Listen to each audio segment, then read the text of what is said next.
I am a god, you dull creature, and I will not be bullied by that. There are villains you love to hate, heroes you admire, and then there's Loki, the god of mischief, the master of lies, and Asgard's least favored son, who somehow became one of the most beloved characters in the entire MCU. We've seen him with giant horned helmets, shiny golden armor, dark capes, and even transformed into an alligator.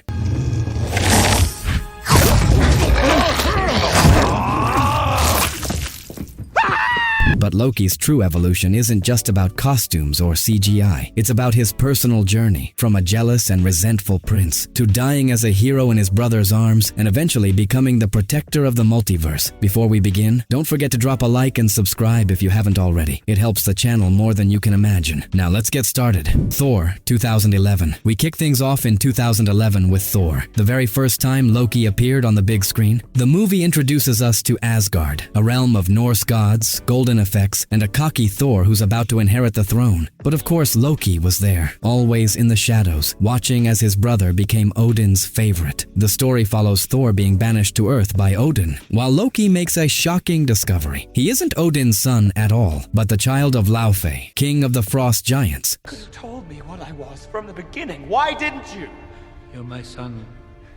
I wanted only to protect you from the truth. From that moment, Loki feels like he'll never be enough, and his lifelong inferiority complex is born. Loki debuts with his first great Asgardian armor, dark green, golden details, a black cape, and of course the massive horned helmet. Elegant, intimidating, theatrical, perfect for the god of lies. Has fallen into the Odin sleep.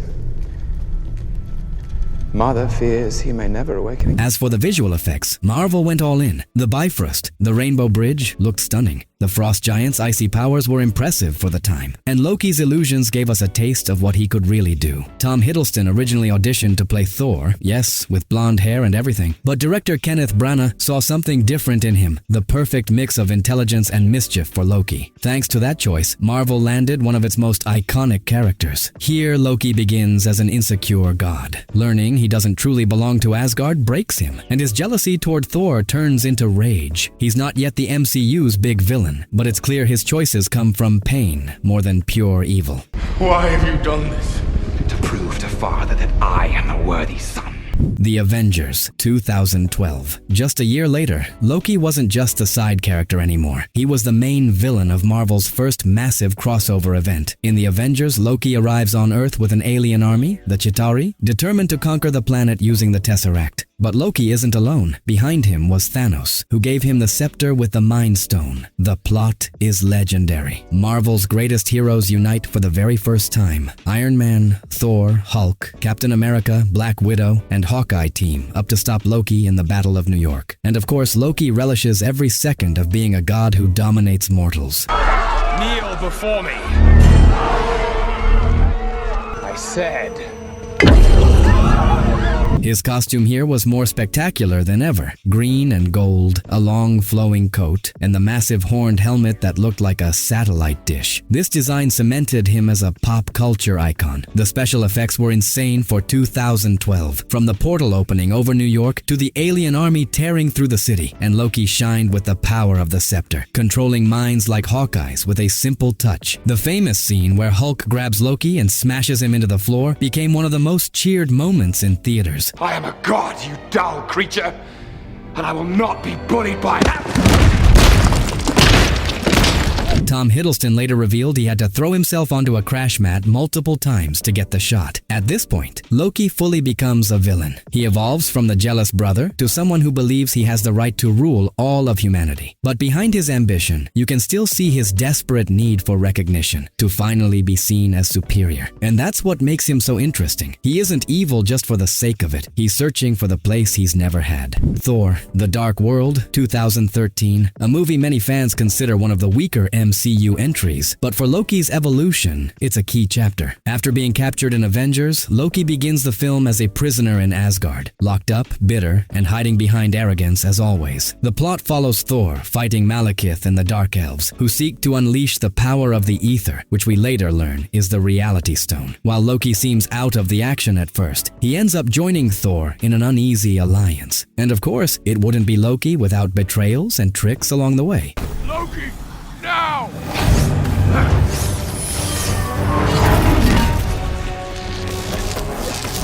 His costume here is much more restrained, darker tones, less flamboyant, reflecting a shift in his character. The visual effects stood out with the portals and the convergence of worlds, creating battles that jumped between dimensions. As always, Loki used his illusions to deceive, this time with CGI that had noticeably improved since the first film. Loki's supposed death in this movie was yet another trick. By the end, we discover he disguised himself as Odin and secretly claimed Asgard's throne, a twist that left audiences stunned. This film marked a turning point. Loki was no longer just a villain. We saw a more human, vulnerable side, even flashes of genuine affection for Thor, though he'd never admit it. His death made many fans view him as a tragic hero, but in the end, he proved he was still the master of deception. This Loki wasn't black or white anymore. He had become a fascinating shade of gray. Thor, Ragnarok, 2017. After years of seeing him bounce between villainy and betrayal, Thor, Ragnarok completely changed Loki's vibe, thanks to director Taika Waititi's unique style. The story begins with Thor discovering that Loki has been impersonating Odin on Asgard, enjoying the throne with ridiculous plays and pure ego. It was a wonderful joke.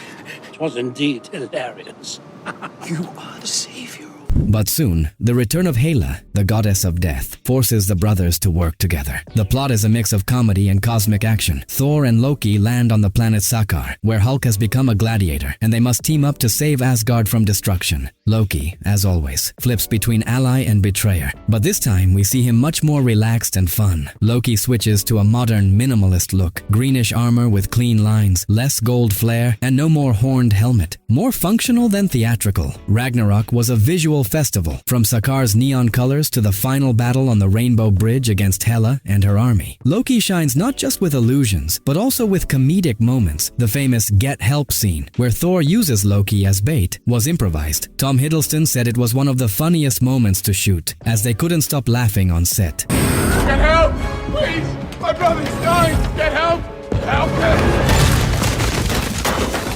Classic. This is a different Loki, still mischievous and untrustworthy, but now showing a more sincere bond with Thor. He's no longer just the villain, but a brother you can actually laugh with. This is where his redemption begins. Loki stops being Asgard's enemy and becomes family again. Avengers, Infinity War, 2018. And just when Loki seemed to be on a different path, along came Infinity War. The movie starts with a bang. Thanos ambushes the Asgardian ship after Ragnarok. Loki, true to his nature, first pretends to submit by handing over the Tesseract, but then, in a rare moment of courage, he tries to stab him. The result? One of the MCU's most heartbreaking deaths. You should choose your words more carefully.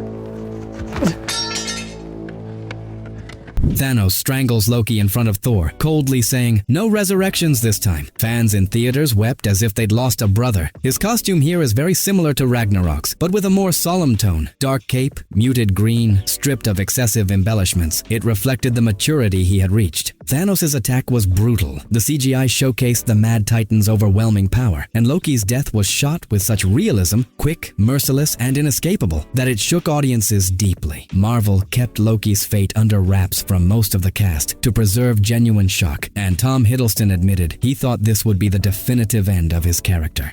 Here, Loki reaches the peak of his personal growth, and also his end, at least for the original Loki. He evolves from a selfish villain into a brother willing to sacrifice himself to protect Thor. He was no longer the god of lies, but a tragic hero who chose to do the right thing, even at the cost of his life. Avengers, Endgame, 2019. After Loki's death in Infinity War, we all thought that was the definitive end. But Marvel had an ace up its sleeve. In Endgame, the Avengers travel back in time for the time heist to recover the Infinity Stones. And during the Battle of New York in 2012, Loki, still shackled after the Avengers, manages to grab the Tesseract and poof, he disappears right in front of them.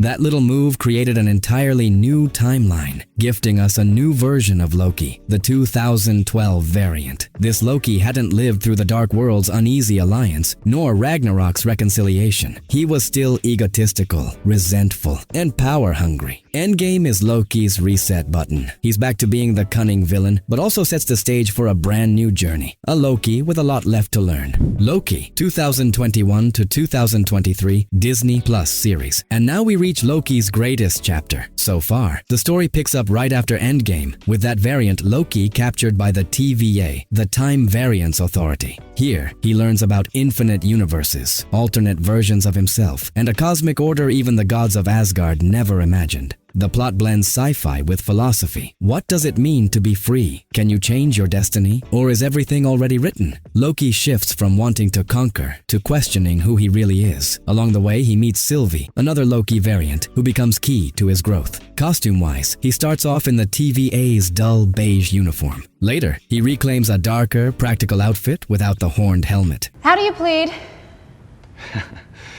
Madam, a god doesn't plead. Look, this has been a very enjoyable pantomime. His wardrobe reflects the change. No longer a distant god, but someone adapting to a new role. The visual effects were stunning. From the retro-futuristic TVA aesthetic to time portals, apocalyptic timelines, and the citadel at the end of time. All with a unique look, different from the usual MCU style. The series gave us epic live-action variants. Classic Loki in his 1960s comic outfit, Kid Loki, boastful Loki, the iconic President Loki, and of course, Alligator Loki, a crocodile with a horned helmet. Here, Loki reaches his ultimate form. He evolves from the god of lies into the guardian of the multiverse. He learns to love Sylvie, to sacrifice ambition for something greater, and to understand that his destiny is not to rule, but to protect. From egocentric villain to tragic hero, Loki ends up, literally, on the throne of time. And that's where we wrap up the journey of the god of mischief, one of the MCU's most complex and surprising characters. He started as a jealous villain in Thor, became the great rival in the Avengers, died a hero in Infinity War, and ended up sitting on the throne of time in his own series.